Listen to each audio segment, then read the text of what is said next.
Hello and welcome back to another episode, and this is probably the fourth time I've recorded this video. I've had things go wrong left, right and center, so we're just piggybacking off the pick and pack. I have picked it, as you can see here. Where am I? Here. I will put it in a box later on. So when I send board games, there are, generally speaking, board games are quite very similar in size. There's no like set board game size. However, this box here you can't really see. It's from Officeworks, and generally I purchase them in lots of 5, lots of 10, all these different things. They are perfect for the board games 90% of the time, and it will go in there. I normally put like a layer of bubble wrap around it on the bottom, put the board game in, put some butcher's paper on, wrap it around, and off it goes. So that are quite low drag from a board game perspective. It does take a little bit of time to send these things off. So it's not like buying not like sending a DVD off or a piece of clothing where you just chuck it in a satchel or chuck it in a padded mailer and off it goes. It does take about that 5-minute mark per board game. However, the profit margin on these things justify that time to send these things, because case in point, the Dark Souls game, it's not that lot that I picked up last Friday night that you would have seen on the community page with board games and expansions coming at wazoo. I picked this one up for $200 plus a whole bunch, about probably 4 or 5 sealed expansions, which are all in here. They're all mixed together. Last Monday, so Australia Day, public holiday I think it was, so I went down south to pick up, to drop off those Skylanders I have mentioned previously to a lady. Then she's entering into a wholesale arrangement with me in regards to buying the broken figures and all those different things. So I picked that board game up on the way through to see her for $200. I sold it for $225 plus postage. So after fees and all that stuff that comes out, I'll probably be in the hole $20 for 4 or 5 sealed expansions. I normally price at that $75 plus postage average, so we go from there. What I will show you quite quickly for the second time, because I've already done this, is my phone ran out of storage. So this came in the post today. This is a Wham Shell. He's a chase variant from the original Skylanders, right? So this is Spyro's Adventure. The colouring up the top is what the character's supposed to look like. I don't really have a picture on the back. Maybe you can see him a little bit where my finger is. That's him there. This is actually the clear chase variant. So I picked him up on auction, and this is why I tell people not to sell things on auction. The reason why I picked this one up for is because there's only me and another person bidding. It was probably the guy selling it was bidding it, like doing shill bidding, but there was no advertising, there was no mention in Skylander groups, there was no mention in Reddit posts, all these different things. He's quite a rare character, right? So there are a couple listed, in mint boxes. That box is pretty shabby for about that $1,000, $1,100 Australian mark plus postage. Or if you buy the character loose, in the sense that just the character fiddling around, falling around by himself, it's around that $900 Australian in America. Not over here, in America. So I paid, 70% of the market value for that. And the reason why I did that for is just to build some sort of credibility for my other YouTube channel, the Disgruntled Games YouTube channel, which I have pressed on pause. For the simple fact is that I was doing a video a day for February, and to say I was getting burnt out would be an understatement. So probably in the next week, I will start up that Instagram, that YouTube channel again, just for shorts, primarily for shorts, because I'm targeting that demographic where it's just want to be punchy. Look what I got, look what I got, look what I got, look how impressive this is, and look how rare this is. And it gives some credibility to the stock that I'm getting. And I can, for example, bring this up and go, hey, look, we got this clear Wham Shell. This is fantastic, and talk it up and all these different things. Then I can start bringing other characters in as well. It's like, I don't have any him in the normal variant at the moment. Jeez, I'm tripping over my words left, right, and center today. But if I did, I could bring it up. So, hey, look, this is what he looks like. Normally, this is the chase variant. How impressive this is, how cool it is, and like I said, cater towards that demographic, cater towards that market. Then obviously start bringing in different chases. The simple fact is that people, especially in the Skylander niche, we are finding that, I want to say 15 to 30 age demographic, because I have been doing some research into my buyers. Coincidentally enough, that's probably the age for TikTok and Instagram and YouTube. Look at me, I'm probably cool. An old person that has no idea what he's talking about. But what I'm saying is that I could lead off the video with this, then start segueing into my characters and start segueing into try and make it like a shill video, in the sense that where I say, hey, look at this, how fantastic this is. The pure rarity will hopefully, trigger those people that know Skylanders, be like, hey, this, I never knew that existed. Then I can start going from that way, building some credibility, building some social media presence. Oh my God, that bird's annoying. Building all these different things that come into play to, to move stock in from that way. I have hit a bit of a bump in the road with the sourcing at the moment. It has been light on. Generally, like I was saying before, is that Christmas time, after Christmas time, before Christmas time is a fantastic time to source around, probably around that spring cleaning period. About September is a good time to source, is because Christmas, people are wanting money or they're wanting to sell to pay off credit card debts. Around that September thing is where people kind of go, hey, I'm cleaning up. I don't necessarily need this battalion of Skylanders that I have. It's time to move them on to a different thing. I am dealing with someone at the moment. Geez, that's a strong word, isn't it? I am talking to someone at the moment regarding buying their collection. I don't buy in dribs and drabs. So I had Taz Collectibles reach out to me. I don't know if you reached out to me. You'll have to tell me. You have to set the story straight, mate. They reached out to me, or I bought something off them, and they said, hey, look, I've got all these different things. Would you be interested in buying that? And to be brutally honest, I'm not just telling him that. I wasn't trying to talk him down. It was a lot of bread and butter characters, which I take. But on the flip side is that I don't necessarily pay quite heavy dollars for, because, like I've said before, a lot of them are only $1.99 plus postage, and a lot of the ones that he had or she had with that $1.99 type. So I was happy to get the bulk lot in, because what I do find is that I'm going to try and use a word other than stimulating. Stimulating my variation listings through eBay, regardless if I'm putting in 50 $1.99 Skylanders or some sort of quantity. You do get that spike regardless of how old that variation listing is, because it's almost like you're massaging it. God, I'm using horrible words today. To get it moving, to get it going and going from that way. And also piggybacking on the back of what I was speaking about social media before, is that, tying that in, redirecting into my store and doing it. I have had a person from Sweden reach out to me. He wants me to go into some sort of wholesale arrangement with him, because apparently a lot of the characters that we have over here that are common as mud are quite rare and quite expensive over in Sweden. So he has reached out to me, bought, I think I said 42 Skylanders yesterday off to Sweden. He's going to see what the quality is like, see if he's happy with it. Then we will organise some sort of wholesale arrangement. Jeez, I was just saying a little bit earlier in one of the cut videos that I did. The reason why I think this is only my life according to Josh.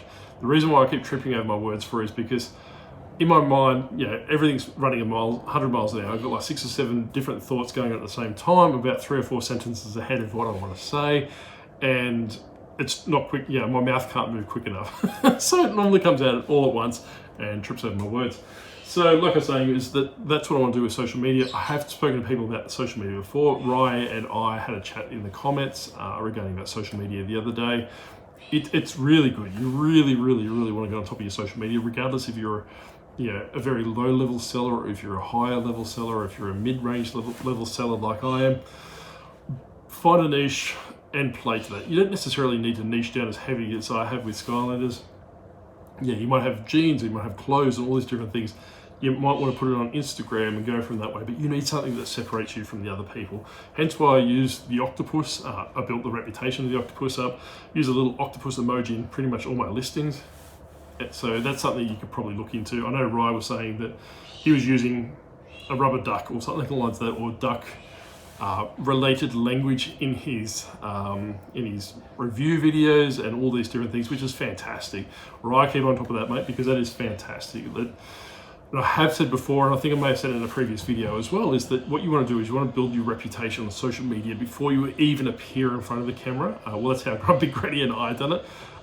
It is an infinite slog the other way around. So if I just came on here as, hello, I'm Josh, I'm going to talk about Skylanders, I probably wouldn't be know where I am today with subs and social media presence. Not that it's high in any capacity. 2,000 subs it's quite a lot to some people and nothing to others. But like I was saying, it's the Grumpy Granny and I. There's a galah. I don't know if you can hear it. I think it's a baby galah. It was out the back. We're feeding galahs. We give them sunflower seeds. We give them high quality wild bird mix, and this is just the beauty of having ADHD. I normally mix it in, put it at the back, and we had one galah arrive yesterday. You're sitting at the back fence just doing that, so I can't do anything about it. They're an endangered species, so I do apologise if that bird is screaming and sending you insane as much as it is me. But like I was saying with Rye, building your social media presence is paramount. Do it first. Don't run out the door. Spend that extra bit of time building your presence through people's, if people are in live chats, or if you're in people's comment sections, go from that way. Just don't, I suppose, dump your social links in content creators, comment sections, all those different things. Build some rapport with that channel. Then obviously when they launch, when you launch your social media platform, or you launch your videos or YouTube, you'll have more and more people supporting you. Like I had with Two Aussie Thrifters, I had with Uncle Wayno, I had with Juddo, I had a few other people as well supporting me when Grumpy Granny and I first launched our content. So I really don't have anything to talk about today. I haven't done a video for, I think, for 2 days or a day or something along that. God, that bird. And I've fallen off the wagon. I really losing my mindset. I did put my community page yesterday regarding, please do not buy Funko Pop mystery boxes from pop culture. There is a content creator out there that's did a video about how profitable it is and how he's going to double his money or quadruple his money. I'm not going to name names, but you can probably work out who I'm talking about if you're in the Australian market. I don't think they're being facetious. I don't think they're being scammy, or I don't think they're being snake oils, regardless of what other people think. I can tell you from first hand, Funko Pops is dead. You're not going to make money on it. I haven't watched the video yet. I've watched bits and pieces. I've had other people that I trust considerably come back to me and say that they've done individual price comping. Don't feed birds. They've done individual price comping, and what they've portrayed on the video is nowhere near reality of what that Funko Pop's selling for. I have told you numerous times the Funko market is dead. Yes, there's exclusions, there's exceptions. However, if the Funko Pop was that exorbitantly priced, I can guarantee you that pop culture would not be putting it in a mystery box. That Funko Pops, I have bought mystery boxes off them before. They're normally about $200 or $270. I'm not too sure how much they go for. However, last time I barely broke even, so that kind of gives you an indication of what you're looking at for these mystery boxes. But like I said, each to your own, do your own research. I do not have a vested interest in your business. I've got a vested interest in you not losing money. That's why I'm probably talking about this, probably much to the dismay and disgust of people that probably don't like me talking about other content creators. Like I said, I'm not doing it for clickbait. I'm not doing it for shits and giggles. I'm just basically saying, hey, look, what you necessarily see on YouTube might not be a realization of reality. Do not take everyone on their word, even for me. You're more than welcome to go to my store, which is in the description. Click on sold listings, and then you can see exactly what I've sold and probably what you want to look out for. So like I said before, I don't tell you what it is. I will tell you what I pay for them. I don't particularly care if you believe it or otherwise. I've got nothing to hide, nothing to prove. So, like I said, take it with a grain of salt when you're watching these content creators, just to see what they're trying to flog off. That's pretty much it. We're progressing with the Carter Brown books. I've got the mini Disgruntled Octopus here. So for those that don't know, this was actually the original Disgruntled Octopus. So he's one of those things you put in water and obviously he swells right up. But he's one of those armband things that you probably would have seen from probably the 90s, I dare say. Might have even been out before that. He's not very good, but in the first iteration of the Disgruntled Octopus, this was him. So he's come a long way. So long story short, that's him. But before I wrap up today's video, I did promise Seamus Seamus. We'll go with Seamus. That sounds a lot better than Seamus. A explanation as to what I put in his comment sections the other day. So if you haven't already subscribed, Flips the Doofus. He's a newer Australian YouTuber, very quite good. I quite enjoy his content. I did talk to him a couple of days ago, just saying, hey, maybe cut it down to bite-sized chunks, because your first hurdle as a YouTuber is to get those 4,000 watch hours. If you're a brand new YouTuber, you probably want to keep those videos to my experience. Not that I have any, because like I said from the get-go, I was probably doing hour-long podcasts with Grumpy Granny, but I would be more inclined to watch 5 minutes of a really bad YouTuber, because it's, it's succinct, it gets to the point, all those different things. So you want to be trying to get out those 4,000 watch hours per year. So once you get to all those, cut your videos down, get it to the point, go from that way. But that's not a reflection on him. I'm just saying in general, if I was to do it again. But Seamus, what I did speak to him about was that the server theory in eBay, right? So basically what that relates to is that I and a few other people, probably a lot of people, theorize that eBay has like a server system or multiple servers, in the sense that your items or your store might be stored on server A. Just say if there's 4 servers, server A, B, C, D. The server B might be down for maintenance. Server C might be down for an update, it's rolling out, and server D and A might be active, in the sense that server A and D might be getting all the sales. Then what happens then is that server B and C become active, and D and A do their updates or do their maintenance, all these different things, and that's why you have really big sales. Then it goes to nothing. So for example, the last 24 hours, I don't know if I've said this in this video yet. How many videos have I done today? That was my only sale since about 9 o'clock last night. So I did have a offer come through for $175 for one of my video games. I did take it. I don't think they've paid yet. No, they haven't paid yet.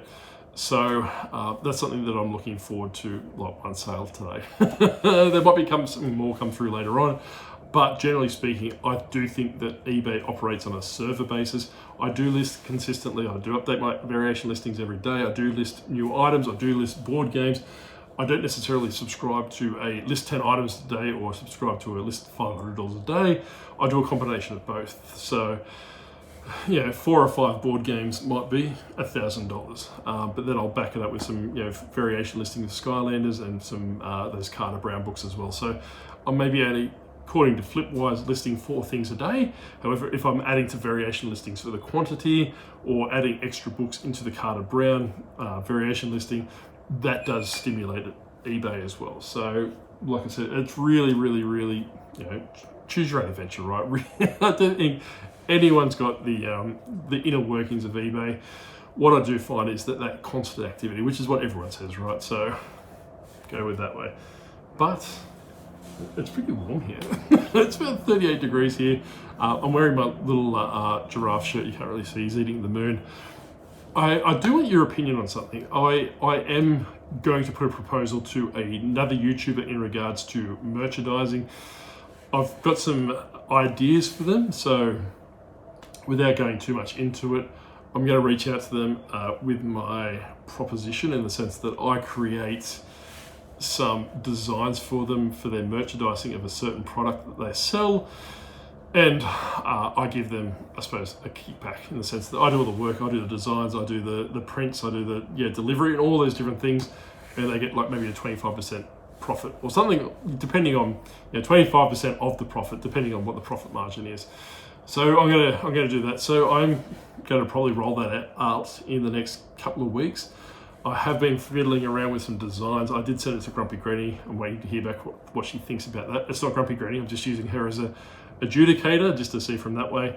However, let me know in the comment section what you would think about Octopus merchandise, in the sense that I have been playing around with some like coffee cup designs. I've been playing around with some t-shirts, some street art designs, in the sense that, kind of that vintage street art look. I am looking at glow in the dark t-shirts as well. So obviously, in the I suppose in the daylight, it'll probably just look like the standard t-shirt. When you turn the lights off, it becomes more sinister and all those different things. Truly a disgruntled octopus. So let me know what you think about that. Like I said, that I don't do channel memberships. I don't do all these different things.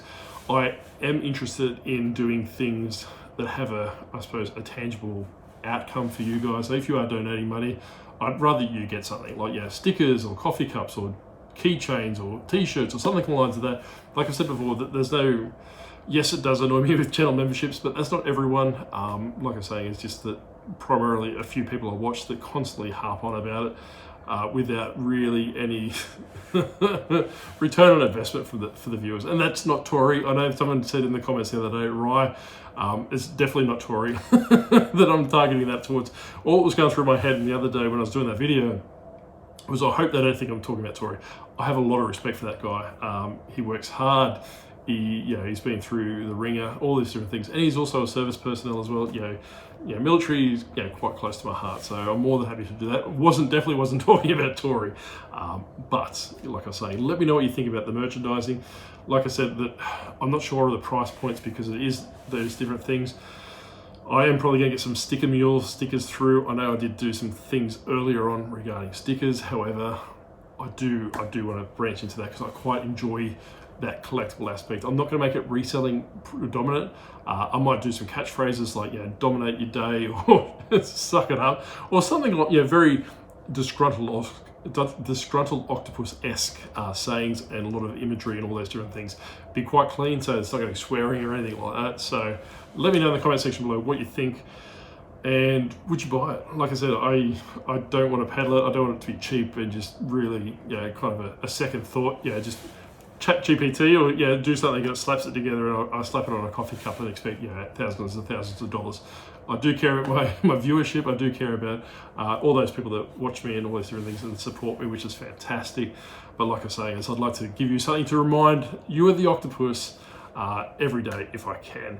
So let me know in the comment section below if you would be interested in something like that.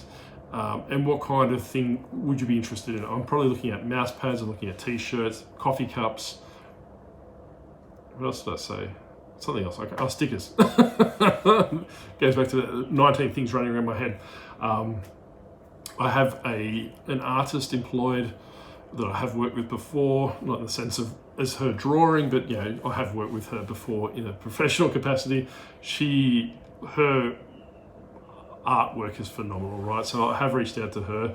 She is willing to do some stuff for me. I just want to know what you guys think before I pursue that path. But anyway, that's it for another day. We'll probably, not tomorrow, but the day after, we'll punch out another video. Let me know if there's anything you want me to talk about.